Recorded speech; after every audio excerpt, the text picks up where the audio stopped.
Hello guys, welcome back to my channel अनुशियास की मम्मा।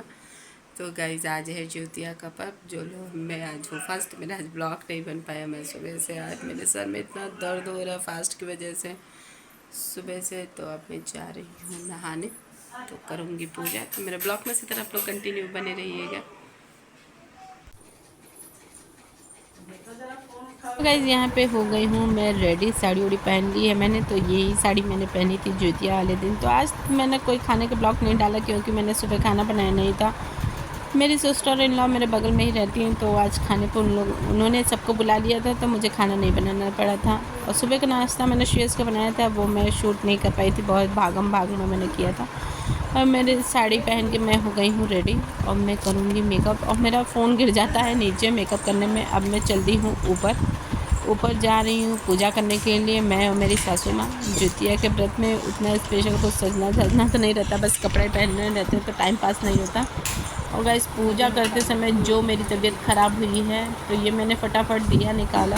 जितनी जल्दी हो सकता था मैंने मंदिर में पूजा करना चाहा। मैं और मेरी सासू माँ दोनों लोग पूजा कर रहे थे। फटाफट पूजा करके हम चाह रहे थे कि जल्दी पूजा करके नीचे जाएं, क्योंकि ऊपर के फ्लोर पे इतनी गर्मी थी। और गर्मी की वजह से भी आज सुबह से मेरे सर में इतना पेन था ना कि मैं बता नहीं सकती हूँ। ये निर्जल उपवास जो मुझे इतना लगा, मैंने कभी नहीं इतना पेन सहा है। मैं 8 साल से ये व्रत रह रही हूँ, बट अब की तो इस व्रत ने मुझे झिला दिया। तो फाइनली मैं ये पूजा कर रही थी, जल्दी जल्दी मैं तैयारी कर रही थी और मम्मी ज्योतियाँ निकाल रही थी। हम लोग के बहुत सोवर एंड सिंपल तरीके से पूजा किया जाता है कि लोटे में पानी रख के उसके ऊपर ज्योतियाँ रख दिया जाता है और दिया जला के कथा सुन ली जाती है। तो मैं और मेरी सासू माँ दोनों लोग जल्दी जल्दी तैयारी कर रहे थे पूजा की। तो आज का ब्लॉग मेरा इसी तरह रहा। पूरे दिन का क्या, मैंने सुबह शूट किया था, फिर उसके बाद नहा धो के मैंने पूजा पाठ कर लिया था सुबह भी। एक्चुअली रात में मैंने चाय नहीं पी थी, इस कारण भी मेरा सर्दी में जो होती है ना, तो उसमें मैंने चाय नहीं पी थी, इस कारण भी मेरे सर में बहुत तेज़ दर्द हो रहा था। ये मैंने दिया जला दिए, दिया जला के मैं भोलेनाथ को दिखा दूँगी।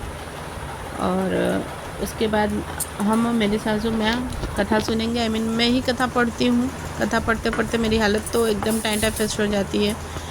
तो मम्मी और मैं जा रहे थे अब कथा सुनने के लिए। और टचवुड नज़र न लगे, मेरे से स्ट्रॉन्ग मम्मी जी दिख रही थी, जबकि उनकी उम्र हो गई है, तब भी वो ठीक थी एकदम। और मैंने तो 6 बजे के बाद पानी भी पी लिया था। मुझे इतनी वॉमिटिंग हो रही थी और मेरा व्रत भी थोड़ा सा खंडित हो गया। मुझे लग रहा है उल्टी होने से खंडित हो जाता। फिर मैंने क्या किया, मैंने फिर गैस की दवा खाई, तो मेरी तबीयत इतनी ज़्यादा ख़राब थी। फिर भी मम्मी ने मुझे संभाला, क्योंकि मम्मी का भी फास्ट था। तो मैं और मम्मी कर रहे थे यहाँ पे पूजा, जल्दी जल्दी पूजा कर रहे थे। ये मैंने भोलेनाथ का जला दिया। आप लोग देख सकते हैं मेरे मंदिर में, आपने देखा होगा कि मंदिर में मेरे भोलेनाथ हैं। भोलेनाथ की मैं भक्त हूँ। आई मीन मैं सभी देवी देवताओं को बहुत मानती हूँ। मानिए तो आस्था है, तो मैं भगवान को बहुत मानती हूँ। तो ये मम्मी ज्योतियाँ चढ़ा रही हैं भोलेनाथ लोटे पे रख के।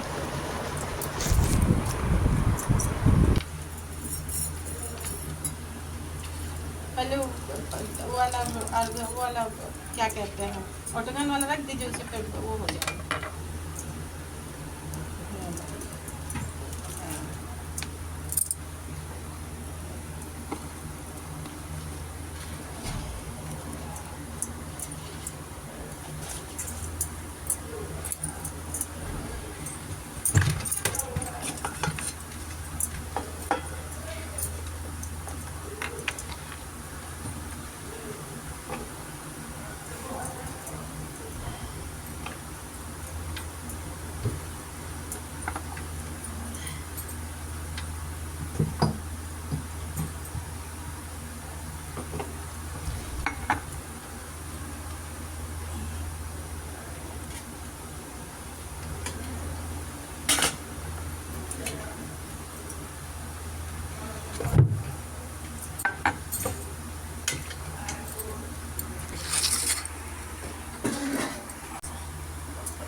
चलिए बैठिए, बैठ जाइए।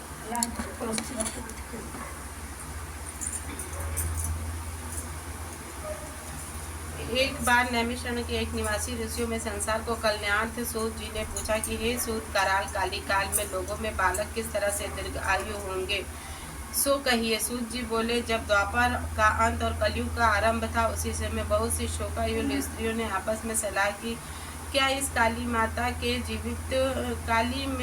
के जीवित रहते पुत्र मर जाएंगे, तब वे आपस में कुछ निर्णय नहीं कर सकी। तब गौतम जी के पास पूछने के लिए गए। जब उनके पास पहुंची तो उस समय गौतम जी आनंद के साथ बैठे थे। उनके सामने जाकर उन्होंने मस्तक झुकाकर प्रणाम किया। तदंतर स्त्रियों ने पूछा कि हे प्रभु, इस कलयुग में लोगों के पुत्र किस तरह जीवित रहेंगे, इसके लिए कोई व्रत या तप हो तो कृपया करके बताइए। इस तरह की उनकी बात सुनकर गौतम जी बोले, आपसे मैं वही बात कहूँगा जो मैंने पहले से सुन रखा है। गौतम जी ने कहा कि महाभारत युद्ध का अंत हो गया और द्रोणपुत्र अध्यात्म के द्वारा अपने बेटे को मरा देखकर सब पांडव बड़े दुखी हुए। तो पुत्र के शोक में होकर द्रौपदी अपनी सखियों के साथ ब्राह्मण श्रेष्ठ धैर्य के पास गई और उनसे धैर्य से कहा कि ये विवेद, कौन सा उपाय करने से बच्चे दीर्घायु हो सकते हैं, कृपा करके ठीक ठीक कहिए। धैर्य बोले, सतयुग में सत्य वचन बोलने वाला,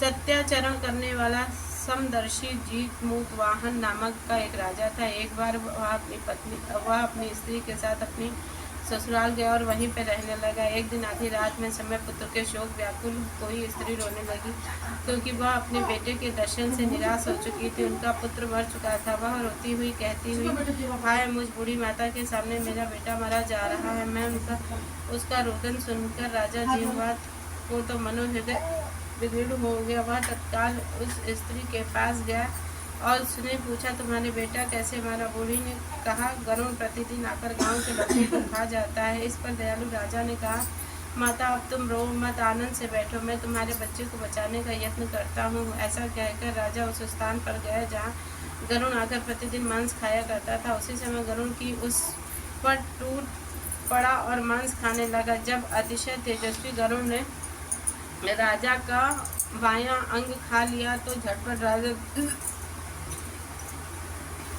अपना दाहिना अंग फेर कर गरुड़ के सामने कर दिया। यह देखकर गरुड़ जी ने कहा, तुम कोई देवता हो? कौन हो तुम? मनुष्य तो नहीं जान पड़ते। अच्छा, अपना जन्म और कुल बताओ। पीड़ा से व्याकुल मरने वाला राजा ने कहा कि हे पक्षीराज, इस तरह के प्रश्न करना व्यर्थ है। तुम अपनी इच्छा के भर मेरा मांस खाओ। यह सुनकर गरुड़ रुक गए और बड़े आदर से राजा के जन्म कुल की बात पूछने लगे। राजा ने कहा, मेरी माता का नाम शैव्या है और मेरे पिता का नाम शालिवाहन और सूर्यवंश में मेरा जन्म हुआ है। मैं जीवभूत वाहन मेरा नाम है।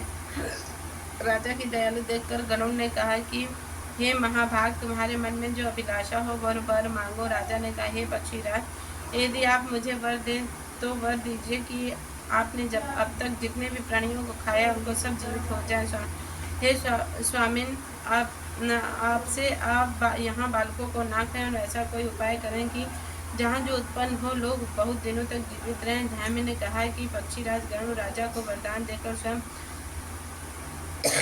अमृत के लिए ना लोग चले गए। वहाँ ने अमृत का लाकर उन्होंने उन मरे मनुष्यों की हड्डी पर बरसाया। ऐसा करने से सब लोग जीवित हो गए जिनको कि पहले गरुड़ ने खाया था। राजा के त्याग और गरुड़ की कृपा से वहाँ वालों की बहुत कष्ट दूर हो गए। उस समय राजा के शरीर की शोभा दूनी हो गई थी। राजा की दयालुता देखकर गरुड़ ने फिर कहा कि मैं संसार के कल्याणार्थ एक वरदान मांगता हूँ कि आज अश्विन कृष्ण सप्तमी के रहित शुभ अष्टमी तिथि है। आज ही तुमने यहाँ प्रजा को जीवित दान दिया है। वत्स्य, आपसे यह दिन ब्रह्म भाव में हो गया है। जो मूर्ति भेद में विधि नामों में विख्यात है, वही त्रैलोक्य में पूजित दुर्गा अमृत प्राप्त करने में अर्थजीव पुत्रिका कहलाती है। जो इस तिथि को जो स्त्रियां जीवित पुत्रिका की और कुश और आकृति बनाकर तुम्हारी पूजा करेंगी तो दिनों दिनों तक उनका सौभाग्य बढ़ेगा, वंश भी बढ़ेगा, बढ़ोतरी होगी। हे महाभाग, इस विषय में विचार करने की आवश्यकता नहीं है। हे राजन, सप्तमी सहित और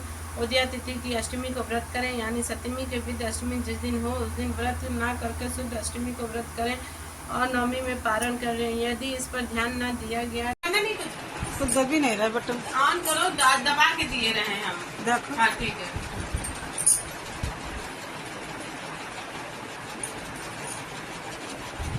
उल्टा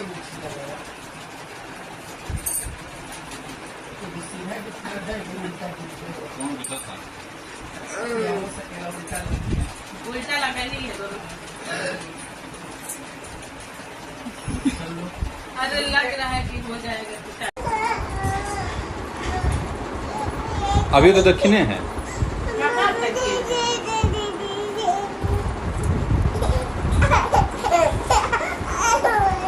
छोड़ दो, गिरने दो इसको।